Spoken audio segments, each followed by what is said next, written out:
Vereador, deputado federal, prefeito, presidente da república, juiz, senador, deputado estadual, ministro, secretário, tudo isso são alguns cargos políticos que tem no Brasil. É uma grande salada de pessoas. A maioria, quem escolhe, é o próprio povo brasileiro. E é normal que as pessoas confundem quem é quem e nem mesmo sabem o que eles fazem. Ainda mais em meses de eleições, que tem muitos candidatos espalhados por aí. Com tanta gente que teoricamente toma decisões importantes que afetam a sua vida, uma pergunta vem em mente. No meio de todo esse povo, quem realmente tem o poder? Ou seja, quem manda no Brasil? Para entender isso, tem que saber um pouco como o Brasil funciona.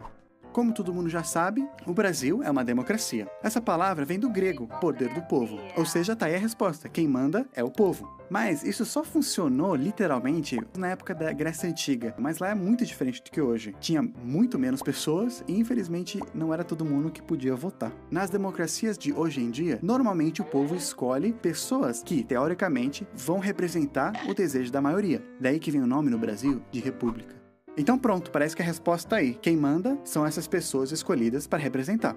Mas as coisas não são tão simples assim como você já deve imaginar. Tem muitas pessoas. Quem delas que manda mais? Para deixar um pouco menos confuso, vamos separar o Brasil em 3 partes. A federal, que é o país inteiro, a estadual, que são os estados, e a municipal, que são as cidades. Daí que vem o nome federativo no Brasil. Cada uma dessas partes tem políticos que cuidam de uma área. Por exemplo, os vereadores somente cuidam da cidade que eles foram eleitos. Agora, o poder no Brasil, ou seja, o pessoal que manda nessas 3 áreas, está dividido também em 3 partes. O legislativo, como por exemplo o Congresso, o executivo, como por exemplo o Planalto, e o judiciário, como por exemplo o Supremo Tribunal Federal. Essa separação de poderes também foi criada pelos gregos e foi modernizada principalmente pelos Estados Unidos depois da independência dos ingleses. Como eles estavam com trauma de uma pessoa mandando em tudo, eles quiseram dividir o poder em 3, assim ficando mais balanceado, um fiscaliza o outro e todos têm responsabilidades diferentes. O legislativo é o poder que cria as leis e também pode modificar as antigas.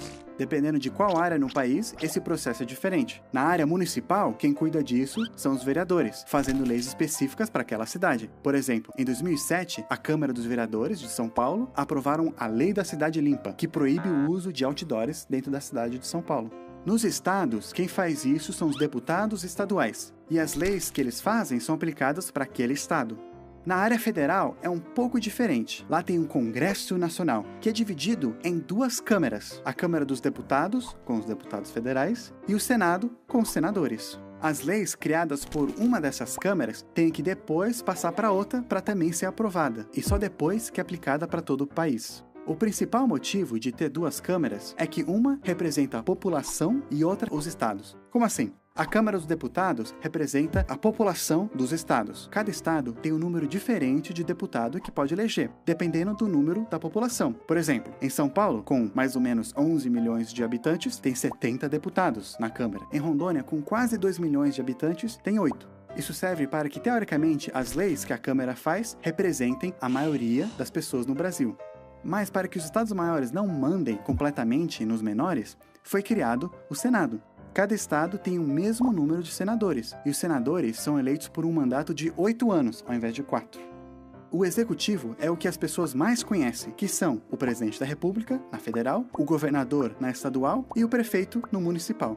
Como o nome já diz, o executivo publica e executa as leis que foram aprovadas pelo legislativo. Ele também administra a sua área. Como quem cuida de tudo isso é uma pessoa só, ele chama ministros e secretárias para ajudar. Os ministros e secretários são designados a áreas específicas, como cultura, saúde, segurança, educação e outras coisas. Mas sempre quem tem a última palavra é o líder maior do executivo. O judiciário, infelizmente, é o mais esquecido dos 3 poderes, principalmente porque não se elege as pessoas desse órgão. É composto por juízes, que ajudam a interpretar,